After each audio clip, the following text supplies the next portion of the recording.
सभी भक्तजनों को जय श्री कृष्ण। श्री मैत्रेय जी कहते हैं, चंद्रमा आदि ग्रह, अश्वनी आदि नक्षत्र और समस्त तारा मंडल के अधिष्ठाता काल स्वरूप भगवान सूर्य परमाणु से लेकर संवत्सर पर्यंत काल में द्वादश राशि रूप संपूर्ण भुवन कोश की निरंतर परिक्रमा किया करते हैं। सूर्य, बृहस्पति, समन, चंद्रमा और नक्षत्र संबंधी महीनों के भेद से यह वर्ष ही संवत्सर, परिवत्सर, इडावत्सर, अनुवत्सर और वत्सर कहा जाता है।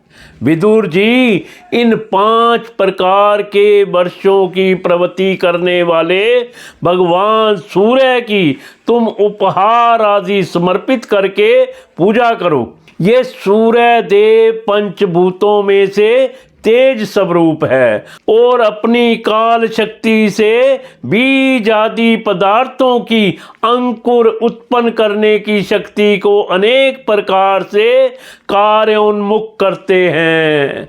ये पुरुषों की मोह निवृत्ति के लिए उनकी आयु काक्ष्य करते हुए आकाश में विचरते रहते हैं तथा ये ही सकाम पुरुषों को यज्ञ आदि कर्मों से प्राप्त होने वाले स्वर्ग आदि मंगलमय फलों का विस्तार करते हैं।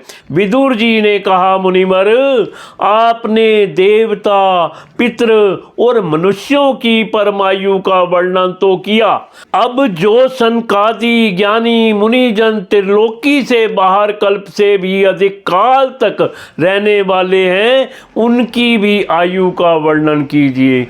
आप भगवान काल की गति भली भांति जानते हैं, क्योंकि ज्ञानी लोग अपनी योग सिद्ध दिव्य दृष्टि से सारे संसार को देख लेते हैं। मैत्रेय जी ने कहा, विदुर जी, सतयुग, त्रेता, द्वापर और कलयुग, ये 4 युग अपनी संध्या और संध्याशाओं के सहित देवताओं के 12 सहस्त्र वर्ष तक रहते हैं, ऐसा बतलाया गया है। इन सत्यादि चारों युगों में क्रमशः 4, 3 और 2 और 1 सहस्त्र दिव्य वर्ष होते हैं और प्रत्येक में जितने सहस्त्र वर्ष होते हैं उससे दुगने 100 वर्ष उनकी संध्या और संध्याशाओं में होते हैं। युग की आदि में संध्या होती है और अंत में संध्यांश। इनकी वर्ष गणना सैकड़ों की संख्या में बतलाई गई है। इनके बीच का जो काल होता है उसी को काल वेताओं ने युग कहा है। प्रत्येक युग में एक एक विशेष धर्म का विधान पाया जाता है।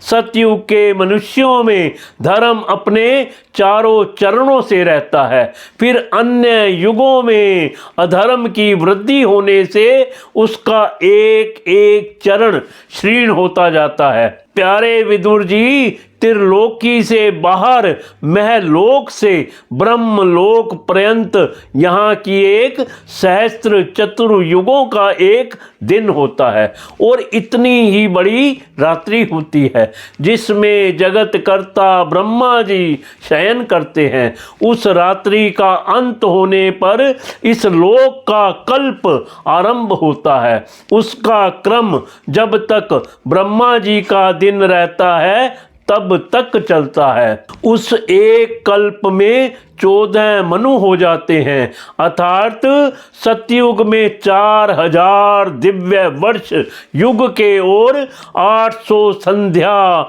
एवं संध्याश के, इस प्रकार 4800 वर्ष होते हैं। इसी प्रकार त्रेता में 3600, द्वापर में 2400 और कलयुग में 1200 दिव्य वर्ष होते हैं। मनुष्यों का एक वर्ष देवताओं का एक दिन होता है। अतः देवताओं का एक वर्ष मनुष्यों के 360 वर्ष के बराबर हुआ। इस प्रकार मानवीय मान से कलयुग में 4,32,000 वर्ष हुए तथा इससे दुगने द्वापर में, तिगुने त्रेता में और चौगुने सत्य युग में होते हैं। प्रत्येक मनु 71 चतुर्युगी से कुछ अधिक काल 7.25 चतुर्युगी का अपना अधिकार भोगते हैं।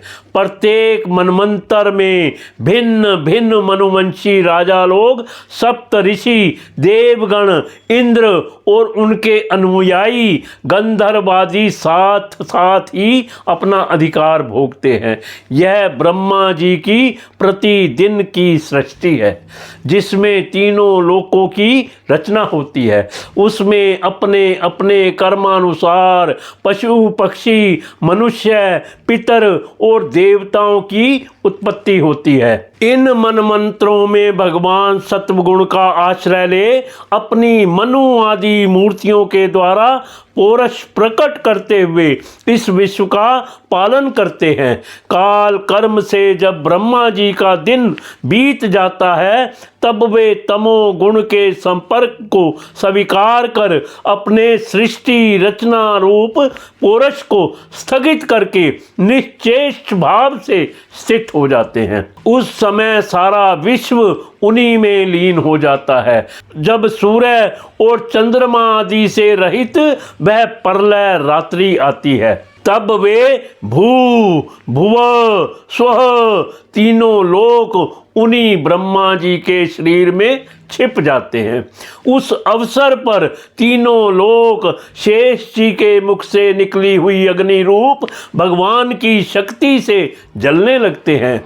इसीलिए उसके ताप से व्याकुल होकर भृगु आदि मुनीश्वर गण महलोक से जनलोक को चले जाते हैं। इतने में ही सातों समुद्र प्रलय काल के प्रचंड पवन से उमड़कर अपनी उछलती हुई उताल तरंगों से त्रिलोकी को डुबो देते हैं।